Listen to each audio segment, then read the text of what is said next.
નમસ્કાર ગુજરાત દેશ દુનિયા અને ગુજરાતના અત્યારના તાજા અને મહત્વના સમાચારોની માહિતી મેળવીએ તો પીએમ મોદી થઈ ચૂક્યા છે રવાના। અયોધ્યાની અંદર રામલલ્લાની પ્રાણ પ્રતિષ્ઠાનો કાર્યક્રમ પૂર્ણ થઈ ચૂક્યો છે, ત્યારે હવે પીએમ મોદી અયોધ્યાથી જવા માટે રવાના થઈ ચૂક્યા છે। અયોધ્યામાં આવેલા સેલિબ્રિટીઓ ભગવાન રામના દર્શન કરી રહ્યા છે, તો બીજી તરફ રામ મંદિર પ્રાણ પ્રતિષ્ઠા સમારોહ બાદ સરયુ ઘાટ ઉપર દીપોત્સવની ઉજવણી કરવામાં આવી રહેલી છે। તો એ સાથે જ ગુજરાતની અંદર અહીં જન્મ્યા છે રામ અને સીતા। રામ મંદિરના પ્રાણ પ્રતિષ્ઠાના કાર્યક્રમના દિવસે એટલે કે આજે ગુજરાતની અંદર મહાનગરોની અંદર 24 બાળકોનો જન્મ થયો છે। અહેમદાબાદની અંદર ટ્વિન્સ સાથે 3 બાળકોનો જન્મ થયો છે, જેમાં 2 દીકરી અને 1 દીકરો સામેલ છે। સુરતની અંદર 16 બાળકો જન્મ્યા છે, જેમાંથી 2ના નામ રામ અને સીતા રાખવામાં આવ્યા છે।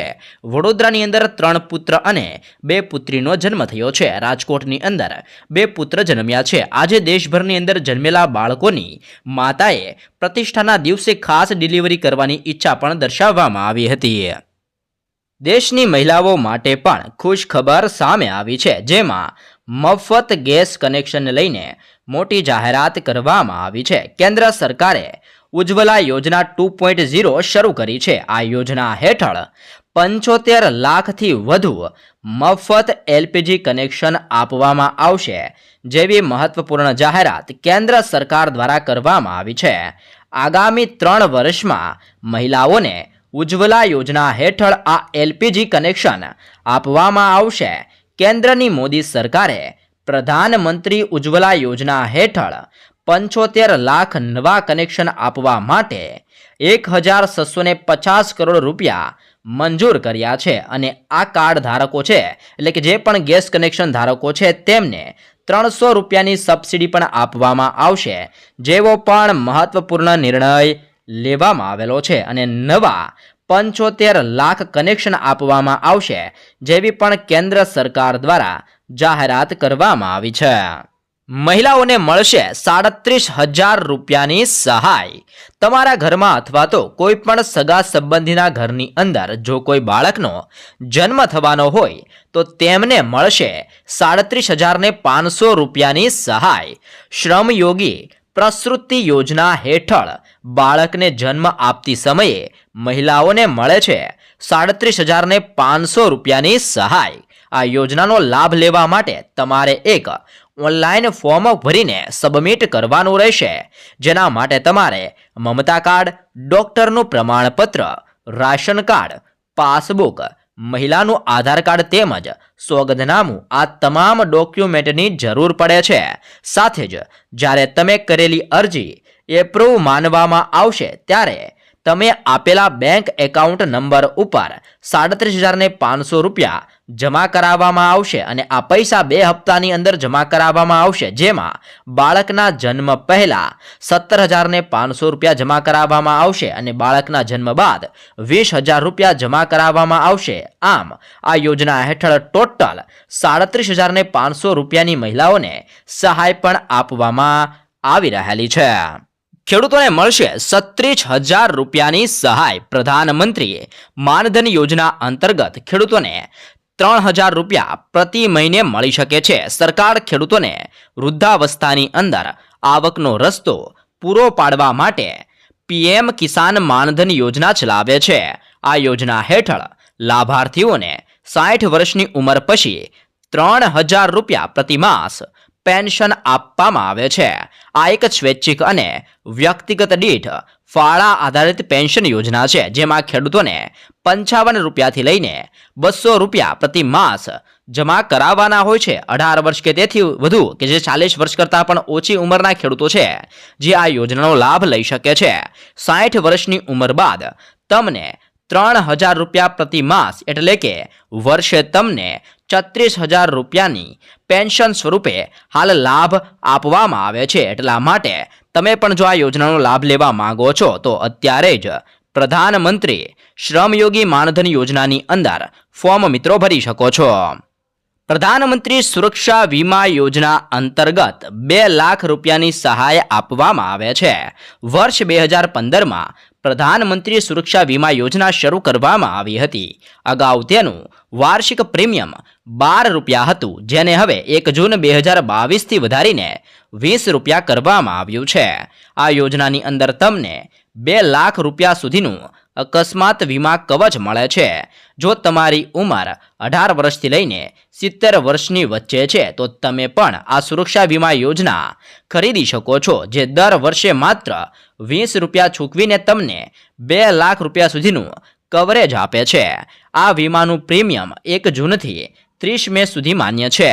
સૌથી સારી વાત તો એ છે કે આ પોલિસી મેળવવી ખૂબ જ સરળ છે. તમે કોઈ પણ બેંકની શાખામાં જઈને અથવા તો તમારી નેટ બેન્કિંગ દ્વારા પણ ઘરે બેસીને આ યોજનાનો લાભ મેળવી શકો છો, અને જેમાં તમને ફક્ત વર્ષે 20 રૂપિયાના ચાર્જ ઉપર તમને 2 લાખ સુધીનું પણ સહાયનું પેકેજ આપવામાં આવે છે. એટલે કે તમારો કોઈ પણ અકસ્માત થયું હોય તો અકસ્માતની અંદર તમને વીમા સ્વરૂપે 2 લાખ રૂપિયા સુધીની સહાય પણ ચૂકવવામાં આવી રહેલી છે. ખેડૂતોને મળશે 25,000 રૂપિયાની સહાય. ગુજરાત રાજ્યના ખેડૂતોને પૂર, દુષ્કાળ અને અતિવૃષ્ટિ જેવી કુદરતી આપત્તિઓની અંદર રાહત આપવા માટે ઓગસ્ટ 2020ના રોજ ગુજરાત રાજ્ય દ્વારા મુખ્યમંત્રી કિસાન સહાય યોજના શરૂ કરવામાં આવી હતી. ગુજરાત કિસાન સહાય યોજના અંતર્ગત રાજ્ય સરકાર દ્વારા ખેડૂતોને મહત્તમ 4 હેક્ટર માટે કૃષિ પેદાશના નુકસાનમાં 33% લઈને 60% નુકસાનનું વળતર આપવામાં આવે છે. જેમાં કુદરતી આફતના કારણે થતા નુકસાનના કિસ્સાની અંદર ખેડૂતોને 20,000નું વળતર આપવામાં આવે છે, અને 60% કરતાં વધારે નુકસાન થયું હોય તો વધુમાં વધુ 4 હેક્ટર માટે 25,000 રૂપિયાનું પણ વળતર ગુજરાત સરકાર દ્વારા આપવામાં આવી રહેલું છે. 50,000 રૂપિયાની મફત સહાય આપવામાં આવે છે. રાજ્યના માર્ગ અકસ્માતોના બનાવો વધી રહ્યા છે, ત્યારે ગુજરાત સરકારે એક મહત્વની જાહેરાત કરી છે. જે મુજબ રાજ્યની અંદર કોઈ પણ સ્થળે કોઈ પણ વ્યક્તિ માર્ગ અકસ્માતની અંદર ઈજાગ્રસ્ત થયો હોય તો તેને નજીકની સરકારી કે ખાનગી હોસ્પિટલમાં તાત્કાલિક સારવાર આપવા માટે રાજ્ય સરકાર તરફથી ₹50,000ની સહાય આપવામાં આવશે. ઈજાગ્રસ્ત વ્યક્તિને 48 કલાકની અંદર જ વિવિધ જાતની તમામ પ્રકારની સારવાર મળી રહે અને તેનો જીવ બચી જાય તે હેતુથી સરકાર દ્વારા આ રકમ સીધી જ હોસ્પિટલને આપવામાં આવશે, અને આ યોજનાનો લાભ તમામ લોકોને આપવામાં આવશે, જેવી પણ જાહેરાત કરવામાં આવી છે.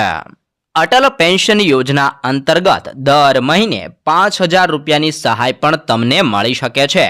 અસંગઠિત ક્ષેત્રની અંદર કામદારો માટે ભારત સરકાર દ્વારા ચલાવવામાં આવતી આ પેન્શન યોજના છે, જેમાં આ વ્યક્તિગત 18 વર્ષથી લઈને 40 વર્ષની ઉંમર સુધી રોકાણ કરવાનું હોય છે, અને આ સ્કીમ દ્વારા 60 વર્ષની ઉંમર પછી દર મહિને વધુમાં વધુ 5,000 રૂપિયા સુધીનું પેન્શન મેળવી શકાય છે. પેન્શનની રકમ તમારા રોકાણ ઉપર આધારિત રાખે છે, એટલે કે તમે જેટલું રોકાણ કરો છો તેની ઉપર તમને પેન્શન આપવામાં આવે છે. અને આની યોજનાનો લાભ લેવા માટે તમારે ભારતનો કોઈ પણ નાગરિક હોય તે આ યોજનાની અંદર જોડાઈ શકે છે, અને આ માટે તેની પાસે પોસ્ટ ઓફિસ અથવા તો બચત ખાતું હોવું જરૂરી છે. સાથે જ તમારી જમા રકમ પ્રમાણે સરકાર તેમાં કેટલાક પૈસા પણ ઉમેરે છે. આ પછી જ્યારે તમે 60 વર્ષની ઉંમર પૂર્ણ કરો છો ત્યારે સરકાર દ્વારા તમને પેન્શન આપવામાં આવે છે, જેમાં વધુમાં વધુ તમને દર મહિને 5,000 રૂપિયાનું પેન્શન પણ આપવામાં આવી રહેલું છે. અને આ યોજનાનો તમારે લાભ લેવા માટે અટલ પેન્શન યોજનાની અંદર જે ઓફિશિયલ વેબસાઇટ છે જેની ઉપર જઈને તમે આવેદન કરી શકો છો. ખેડૂતોને 5,000ની સહાય. પરંપરાગત કૃષિ વિકાસ યોજના.